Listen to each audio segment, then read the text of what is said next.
Welcome back to my channel. ఈరోజు అయితే మన ఛానల్ రెసిపీ వచ్చేసి అరటికాయ ఫ్రై అనమాట. సాంబార్ పప్పు కాంబినేషన్కి అయితే సైడ్ డిష్ కింద సూపర్గా ఉంటుందన్నమాట. సింపుల్గా నా స్టైల్లో నేను ఎలా చేస్తాను ఏంటి అనేది ఈ రెసిపీలో చూపిస్తాను. వచ్చేసేయండి, కాంబినేషన్ మాత్రం అదిరిపోయిద్ది అంతే.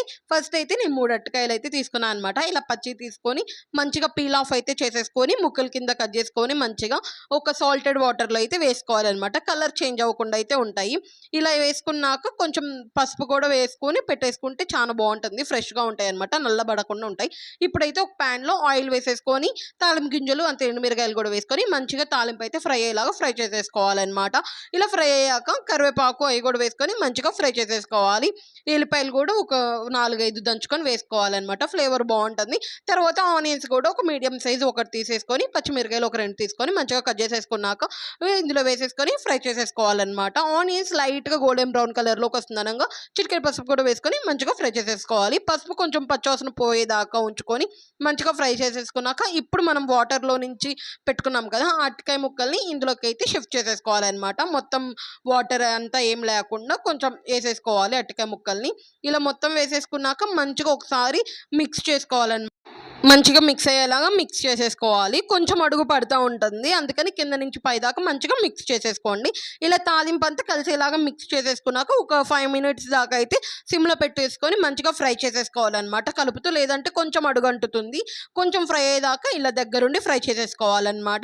ఒక 5 to 10 మినిట్స్కి కొంచెం ఇలా సాఫ్ట్ పడుతుంది అనమాట అరటికాయ అయితే.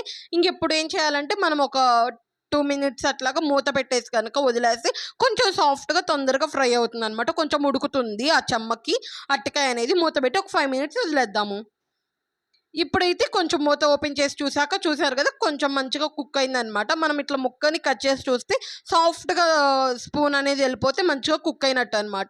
ఇలా మూత తీసాక ఒక 2 మినిట్స్ అయితే కొంచెం వాటరీ అనేది ఉంటుంది అనమాట. ఆ చెమ్మంతా పోయేదాకా మంచిగా ఫ్రై చేసేసుకున్నాక సాల్ట్ అనమాట, మన టేస్ట్కి తగ్గట్టు సాల్ట్ కూడా వేసేసుకొని మంచిగా మిక్స్ చేసేసుకోవాలి. అడుగు పడుతూ ఉంటుంది, అందుకని కొంచెం సిమ్లోనే పెట్టేసుకొని మంచిగా మిక్స్ చేసుకోండి. హైలో పెడితే మొత్తం మాడిపోతుంది అనమాట. ఒక్క నిమిషం లేట్ అయినా కానీ మనం మిక్స్ చేయడం, అందుకని మీడియం ఫ్లేమ్లో పెట్టుకొని మంచిగా ఫ్రై చేసేసుకోండి. సాల్ట్ కూడా వేసుకున్నాక మంచిగా ఇలా ఫ్రై చేసేసుకోవాలన్నమాట. ఇంకొక 2 మినిట్స్ ఉంటే ఆల్మోస్ట్ కర్రీ అయితే కుక్ అయిపోతుంది అనమాట. సాల్ట్ వేసుకున్నాక మంచిగా ఫ్రై చేసేసుకోవాలి దగ్గరుండి. ఒక 5 మినిట్స్ అనమాట ప్రాసెస్ అయితే.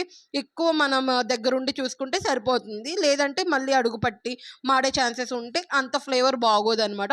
ఇప్పుడు సాల్ట్ కూడా మంచిగా ముక్కడికి పట్టించేశాక మనకు టేస్ట్కి తగ్గట్టు కారం అనమాట వేసేసుకోవాలి. కారంతో పాటు ఎండు కొబ్బరి ధనియాల పొడి కూడా వేసేసుకోవాలి. ఎండు కొబ్బరి నేను 2 స్పూన్స్ తీసుకున్నాను అనమాట. 2 స్పూన్స్ ఎండు కొబ్బరి, 1 స్పూన్ ధనియాల పొడి కూడా వేసుకొని కారంతో పాటు మంచిగా ఫ్రై చేసేసుకోవాలన్నమాట. మంచిగా ముక్కలకి పట్టి పచ్చివాసన అనేది పోయేదాకా మంచిగా ఫ్రై చేసేసుకుంటే రెడీ అయిపోతుంది అనమాట. ఇంకా సర్వ్ చేసేసుకోవడమే. పప్పులోకి కానీ సాంబార్లోకి కానీ అలా ఉట్టిది కూడా తినొచ్చండి. పిల్లలకి కొంచెం స్పైస్ లెవెల్స్ తగ్గించి ఇలా బౌల్లో వేసి కనుక ఇస్తే ఉట్టిది కూడా మంచిగా తినేస్తారనమాట. రెసిపీ నచ్చింది అనుకుంటున్నాను. కమెంట్ చేసేసేయండి, ఒకసారి ట్రై చేసేసేయండి. మరి మీరు ఏ ప్రాసెస్లో చేస్తారో ఏంటనేది కూడా కమెంట్ చేసేసేయండి. ఫస్ట్ టైం చూసినట్టయితే నా ఛానల్ సబ్స్క్రైబ్ చేసుకోవాలండి అసలు మర్చిపోవద్దు. అంతే, లైక్ చేసి కమెంట్ చేసేయాలని ఒక బాయ్ వస్తాను మరి.